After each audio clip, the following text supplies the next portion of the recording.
आणि यानंतर टॉप 9 महत्त्वाच्या बातम्या। येत्या 6 जून रोजी कोकणात मान्सूनचे आगमन होण्याची शक्यता। भारतीय हवामान विभागाचा हा अंदाज। 16 मेच्या आसपास अंदमानमध्ये मान्सून दाखल होण्याचा अंदाज। मान्सून अंदमानात दाखल होण्यास सध्या पोषक स्थिती।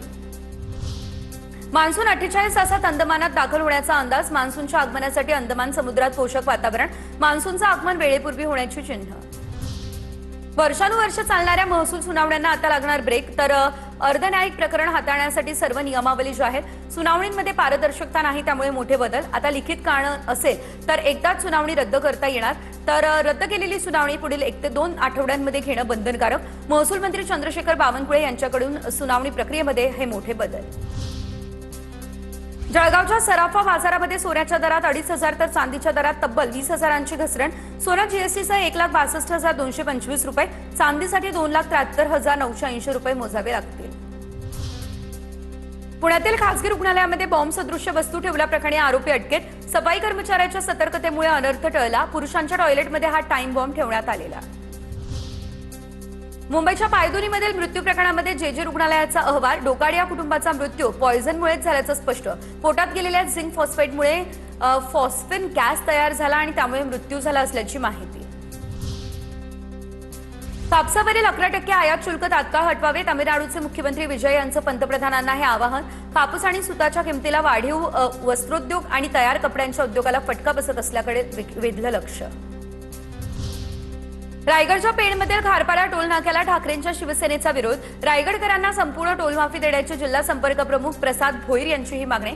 महामार्गाचं काम अद्यापही पूर्ण नाही तर टोल वसुली का, ठाकरेंच्या शिवसेनेचा हा सवाल। मीरा भाईंदरची 254 एकर जागा खासगी कंपनीला देणार नाही। महसूल मंत्री बावनकुळेंचा आक्रमक पवित्रा। हायकोर्टाच्या आदेशामुळे महसूल कायद्याचं उल्लंघन झाल्याचं शासनाचं मत। तर विभागाच्या विशेष अधिकाराचा देखील वापर करून ही जागा वर्ग 1 ऐवजी वर्ग 2 करण्याची नोंद। कायदेशीर सल्ला घेतल्यानंतर महसूल विभागाचा नवा निर्णय देखील जारी।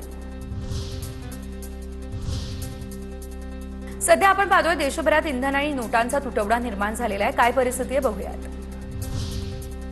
रत्नागिरीमध्ये सीएनजीचा तुटवडा। माळनाका या परिसरातल्या पंपाबाहेर 250 ते 300 रिक्षा रांगेत उभ्या। सीएनजी भरण्यासाठी पहाटेपासूनच वाहनांची रीघ। तिकडे वाशिम जिल्ह्यामध्ये आता मोठ्या स्वरूपात पेट्रोल डिझेलचा तुटवडा। अनेक पेट्रोल पंपांवर इंधन संपल्याचे बोर्ड। डिझेल अभावी शेतकरी आणि ट्रान्सपोर्ट व्यवसाय मात्र अडचणीत सापडला।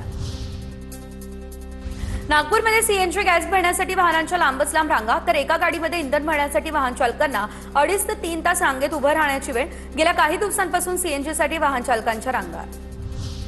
गडचिरोलीमध्ये पेट्रोल आणि डिझेलचा तुटवडा निर्माण। तर अनेक पंपांवरती वाहनांच्या लांबच लांब रांगा। शहरातील 7 पंपांपैकी 5 पंपांवरती इंधनही उपलब्ध।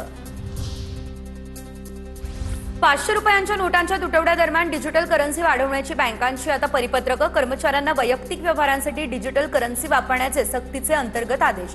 आरबीआयच्या अधिकृत डिजिटल करन्सीची व्याप्ती वाढवण्याचा बँकांचा प्रयत्न। गुजरातमध्ये आयोजित कार्यक्रमामध्ये गायकावरती चाहत्यांनी उधळल्या नोटा। जिग्नेश कविराज यांच्या गायनावरती खुश चाहत्यांनी पोती भरून उधळल्या नोटा। सोशल मीडियावरती व्हिडिओ व्हायरल। पेट्रोल दरवाढ करून जनतेची लूट। भाजप सरकारने गरिबांच्या तोंडचा घास हिसकावला। नाना पटोलेंची टीका। निवडणुका संपल्यानंतर दरवाढ करून आता जनतेची लूट करण्याची परंपरा 2014 पासून सुरू, पटोलेंचा असा आरोप। जनतेकडून पैसे लुटणं ही परंपरा 2014 पासून आतापर्यंत सुरू आहे। सर्वसामान्य, मध्यमवर्गीय आणि गरिबांच्या तोंडातला घास या भारतीय जनता पार्टीच्या नरेंद्र मोदीच्या सरकारने हिसकलेला आहे। इंधन दरवाढी विरोधात आता पुणे शहर महिला काँग्रेसचं निषेध आंदोलन। इंधन दरवाढ मागे घेण्याची महिलांची मागणी।